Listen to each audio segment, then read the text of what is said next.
ये हरदोई की एक बड़े प्राइवेट स्कूल की प्रिंसिपल है जिनका नाम है ममता मिश्रा, जो उनके स्कूल में पढ़ रही एक बच्ची के माता पिता को 60 सेकंड में 10 बार you shut up, you shut up, you shut up कहती हैं। वो भी इसलिए क्योंकि इन माता पिता ने अपनी बच्ची के लिए इनके यानी स्कूल के बताए हुए दुकान से किताबें नहीं खरीदी, बल्कि बाहर किसी अदर बुक स्टोर से किताबें खरीदती हैं। और प्रिंसिपल मैडम चाह रही थी कि ये जो किताब है वो स्कूल की दुकान से खरीदी जाए ताकि इसका कमीशन उनके स्कूल को मिल सके।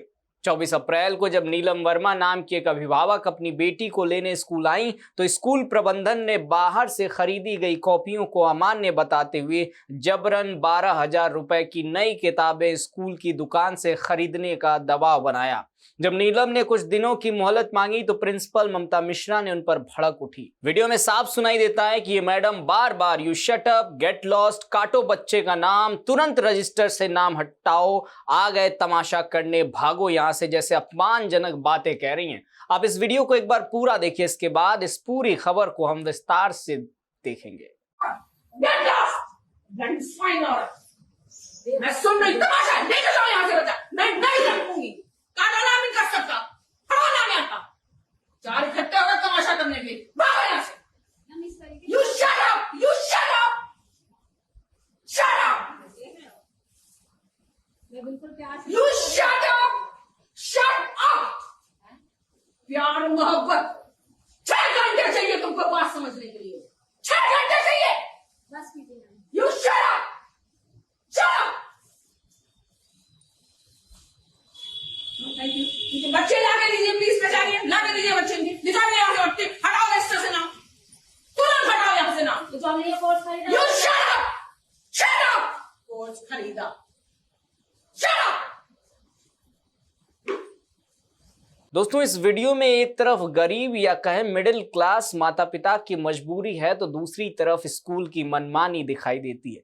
नीलम वर्मा जैसी कई माताएं रोज इस दबाव में जीती हैं। स्कूल की फीस पहले उनकी आमदनी का बड़ा हिस्सा ले लेती है, ऊपर से यूनिफॉर्म, किताबें, कॉपियां, एक्स्ट्रा एक्टिविटीज सब कुछ स्कूल के तय दामों पर ही खरीदना पड़ता है।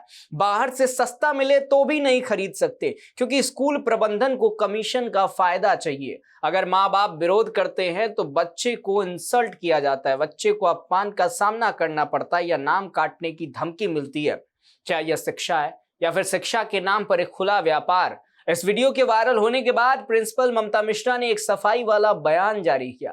उसमें माफी कम और सफाई ज्यादा थी। अब इस बयान को भी सुनिए। नमस्कार, एक वीडियो वायरल है जो सनबीम का है और उसमें मेरी भाषा शायद कुछ ज्यादा खराब है या खराब है, लेकिन उससे 3 घंटे पहले क्या हुआ, उसके आधे घंटे पहले क्या हुआ किसी को नहीं पता और शायद कोई जानना भी नहीं चाहता है।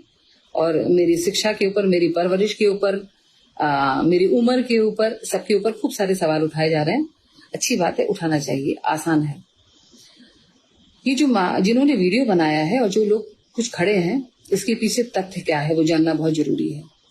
तथ्य ये है, जो एक महाशय आपको दिख रहे हैं, इनका बच्चा 3 साल से पढ़ रहा है, उनको अभी तक कोई शिकायत नहीं थी और इन्होंने अभी छोटे बच्चे का एडमिशन कराया और ये लगातार मेरे ऊपर फीस कम करने का दबाव बना रहे थे। इन्होंने एडमिशन फीस काफी कम कराई, बहुत छोटा अमाउंट दिया जिसका मेरे पास प्रूफ है, और उसके बावजूद भी लगातार चीजों के लिए तंग कर रहे थे, मुझको प्रेशराइज कर रहे थे। मैंने उनको बहुत समझाया, जो भी इन्होंने इस तरीके से काफी सारे पेरेंट इकट्ठे किए जिनको फीस कम करानी थी और अपने फायदे के लिए बहुत कुछ करना था। दोस्तों, प्रिंसिपल मैडम का कहना है कि अभिभावक जानबूझकर टीकाकरण वाले दिन विवाद खड़ा करने आए थे। 3 घंटे तक उन्हें परेशान किया और यह एक सोची समझी साजिश थी। उन्होंने दावा किया कि उनका इरादा किसी को ठेस पहुंचाना नहीं था और बाद में अभिभावक ने खुद उनसे माफी मांगी थी। लेकिन वीडियो देखने वाले ज्यादातर लोग इस सफाई को पूरी तरह स्वीकार नहीं कर पा रहे हैं क्योंकि एक प्रिंसिपल का अभिभावक के साथ इस तरह का रूखा और अपमानजनक व्यवहार किसी भी हाल में जायज नहीं ठहराया जा सकता। अब इस मामले में प्रशासन भी सक्रिय हो गया है। हरदोई के बेसिक शिक्षा अधिकारी डॉक्टर अजीत सिंह ने पूरे प्रकरण का संज्ञान लिया और प्रारंभिक जांच के आदेश दिए हैं। नगर क्षेत्र हरदोई के सनबीम स्कूल की जांच के लिए 3 खंड शिक्षा अधिकारियों यानी बीईओ की एक विशेष टीम बनाई गई है। बीएसए ने कहा कि रविवार होने के कारण जांच में थोड़ा समय लगा, लेकिन सोमवार सुबह तक जांच रिपोर्ट आ जाएगी। बीएसए डॉक्टर अजीत सिंह ने साफ चेतावनी दी है कि स्कूल को विभाग से मान्यता मिली हुई अगर जांच में पाया गया कि स्कूल प्रबंधन ने नियमों का उल्लंघन किया है या शिक्षा का अधिकार जिसे राइट टू एजुकेशन कहते हैं उस अधिनियम का खुला उल्लंघन किया है तो स्कूल की मान्यता रद्द करने तक की कार्रवाई की जा सकती है। वहीं दोस्तों, पीड़िता नीलम वर्मा ने इसकी शिकायत जिलाधिकारी से भी की है। यह मामला सिर्फ एक स्कूल या एक प्रिंसिपल तक सीमित नहीं है, ये पूरे प्राइवेट स्कूलों की मनमानी की कहानी है। आजकल कई निजी स्कूल अभिभावकों को किताबों, यूनिफॉर्म और अन्य सामान पर जबरन अपना एकाधिकार थोपते हैं। फीस के ऊपर नीचे कोई सख्त मानक नहीं है। गरीब परिवार के बच्चे अच्छी शिक्षा का सपना देखते हैं, लेकिन महंगी फीस और अतिरिक्त खर्च उन्हें बीच रास्ते में ही तोड़ देते हैं। क्या स्कूलों की फीस के मानक तय नहीं होने चाहिए? क्या गरीब के बच्चों को भी अच्छी गुणवत्ता वाली शिक्षा का अधिकार नहीं है? क्या शिक्षा अब सिर्फ व्यापार बनकर रह गई है, जहां बच्चे और माता पिता ग्राहक बन गए? नीलम वर्मा जैसी माँ सिर्फ इतना चाहती थी कि वो अपनी बेटी की किताबें थोड़े सस्ते दाम पर खरीद सके, लेकिन बदले में उसे अपमान और धमकी मिली। बच्चे का नाम काटने की खुलेआम धमकी दी गई।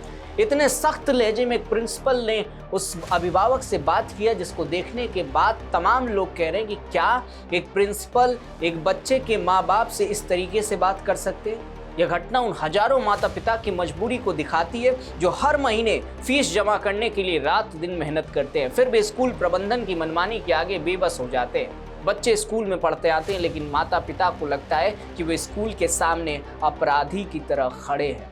शिक्षा का मंदिर होना चाहिए जहां बच्चे सम्मान और ज्ञान पाए, ना कि व्यापार का एक धंधा होना चाहिए। लेकिन कुछ जगहों पर यह दुकान बन गया जहां हर चीज पर दबाव और कमीशन का खेल चलता है। प्रिंसिपल ममता मिश्रा को अपनी भाषा और व्यवहार पर गंभीरता से सोचना चाहिए, ऐसा लोग कह रहे हैं। एक शिक्षक या प्रिंसिपल का काम बच्चों और अभिभावकों का सम्मान करना है, न कि उन्हें चुप कराना या अपमानित करना। ऐसा भी लोग सोशल मीडिया पर एक के बाद एक तमाम ट्वीट करके दावे कर रहे हैं। अब देखना यह है कि हरदोई प्रशासन इस मामले में कितनी सख्ती बरतती है। जांच रिपोर्ट आने के बाद अगर सही कार्रवाई होती है तो क्या कुछ खुलासा होता है, क्या एक्शन लिया जाता है इस प्रिंसिपल के खिलाफ और इस स्कूल के खिलाफ।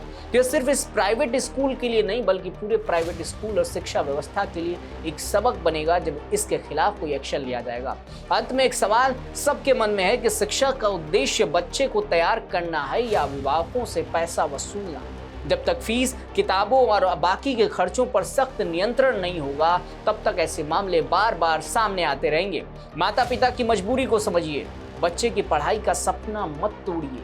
शिक्षा व्यापार नहीं है, बल्कि एक पवित्र जिम्मेदारी है। वैसे आप इस पूरी घटना के बारे में, प्रिंसिपल के बर्ताव के बारे में क्या सोचते हैं? अपना जवाब नीचे कमेंट सेक्शन में लिखकर जरूर बताइएगा। ऐसी तमाम खबरों के लिए देखते रहिए राष्ट्रवाणी। मिलते हैं अगली खबर में, तब तक के लिए नमस्कार।